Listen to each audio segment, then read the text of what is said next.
तो अब हम लोग तीसरा पढ़ने जा रहे हैं deficit, fiscal deficit.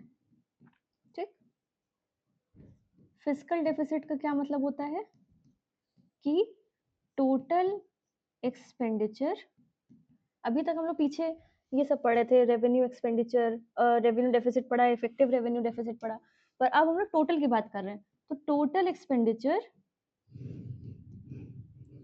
Minus total income.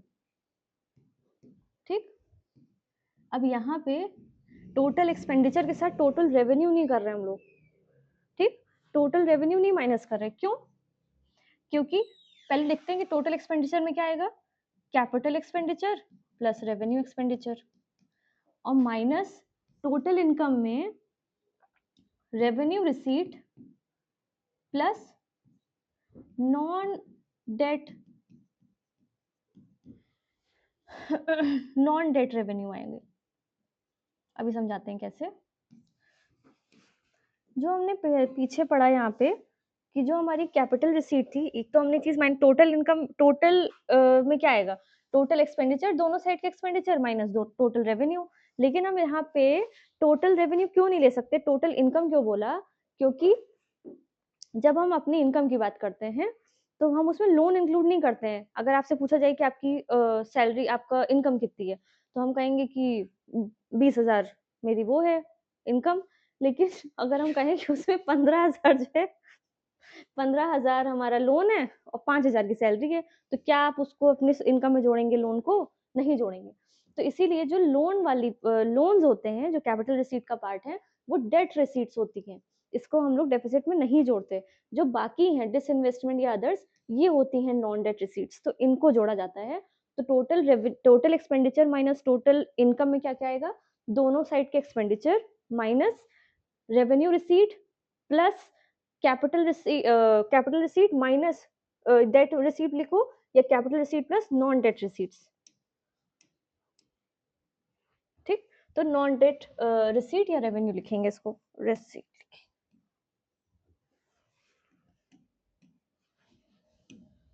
तो नॉन डेट रिसीट्स, तो ये आ गया हमारा फिस्कल डेफिसिट। ठीक, उसके बाद फिस्कल डेफिसिट निकालने के कहने के 3 तरीके होते हैं।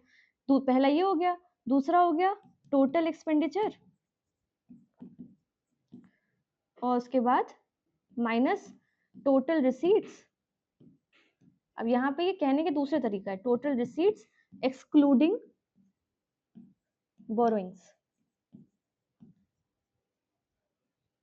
ठीक, सपोज अगर आपके पास इनकम है 50 रुपए की, खर्चा है 100 रुपए का, तो आप इसको पूरा कैसे करेंगे? इस 50 को 100, ये तो है नहीं कि अब इनकम मेरे पास कम है, हम इतना खर्चा, लेकिन इतने 100 रुपए का है तो हम करेंगे ही नहीं खर्चा। नहीं, आप कहीं से उधार लाएंगे, 50 उधार लाएंगे, उसके बाद इसको पूरे खर्चे को पूरा करेंगे। तो इस उधार को ही कहते हैं बोरोइंग्स। तो जब फिस्कल डेफिसिट निकालते हैं तो टोटल एक्सपेंडिचर में से टोटल रिसीट माइनस कर देंगे, पर इसको नहीं रखेंगे अपने साथ, इसको फॉर्मूले में नहीं रखा जाता है, इसको एक्सक्लूड करके जो आएगा वो फिस्कल डेफिसिट आएगा। तीसरा, जो बोरोइंग्स होती हैं वही फिस्कल डेफिसिट ही होती है। जितनी आपकी बोरोइंग्स होंगी उतना ही आपका फिस्कल डेफिसिट होगा। ठीक, उसके बाद एक आखिरी डेफिसिट जो है वो है प्राइमरी डेफिसिट।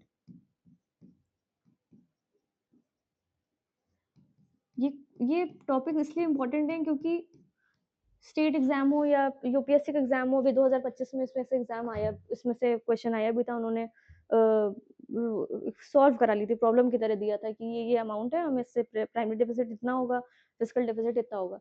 तो अगर हम लोग को बेसिक्स पता होंगे तो हम इसको कहीं से भी कैसे भी कैलकुलेट कर लेंगे।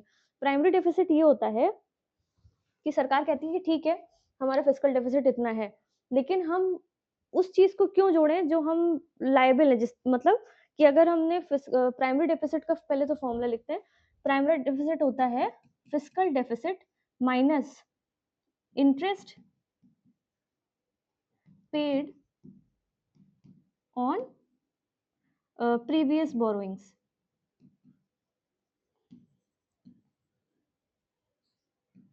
तब आता है आपका प्राइमरी डेफिसिट। ये होता है रियल करंट गवर्नमेंट का डेफिसिट, मतलब जब कोई सरकार होती है, तो वो मनमोहन सिंह जी की या मोदी जी की सरकार नहीं होती है, वो इंडिया की सरकार होती है। और हर बार हमेशा ऐसे ही होता है कि हमें अगर कुछ एक्सपेंडिचर ज़्यादा है और रेवेन्यू कम है, तो हमें लोन लेने पड़ते हैं। और जैसे हमने लोन लिया, कई हज़ारों, लाखों रुपए, करोड़ों रुपए का लोन होता है। एक सरकार ने लोन लिया, 5 साल बाद या कुछ समय बाद वो सरकार चली गई, तो जो नेक्स्ट सरकार आएगी, उसकी लायबिलिटी बन जाएगी उस लोन पे इंटरेस्ट पे करने की। तो वो खुद भले ही उसने लोन ना लिया हो, लेकिन वो इंडिया की सरकार है, तो वो इंडिया का लोन वापस करती है। तो इस वजह से अगर प्रेज़ेंट गवर्नमेंट के सामने इतना बड़ा फिस्कल डेफ़िसिट है, तो वो कहते हैं कि अगर आपको हमारी सरकार का रियल आपको जानना है कि फिस्कल डेफ़िसिट कितना है, तो उसमें से वो इंटरेस्ट माइनस करिए जो हम कितने साल पुराना भी हम लोन आज भी चुका रहे हैं। तो interest paid on previous borrowings में अगर हम माइनस करते हैं फिस्कल डेफ़िसिट से, तब जो प्राइमरी डेफ़िसिट निकल के आता है, वो होता है करंट गवर्नमेंट की परफॉर्मेंस या करंट गवर्नमेंट की क्या मतलब फिस्कल डेफिसिट कितना है, वो रियल पता चलता है। तो ये थे 4 तरह के डेफिसिट और ये बजट। सो मिलते हैं अपनी नेक्स्ट वीडियो में। Thank you so much.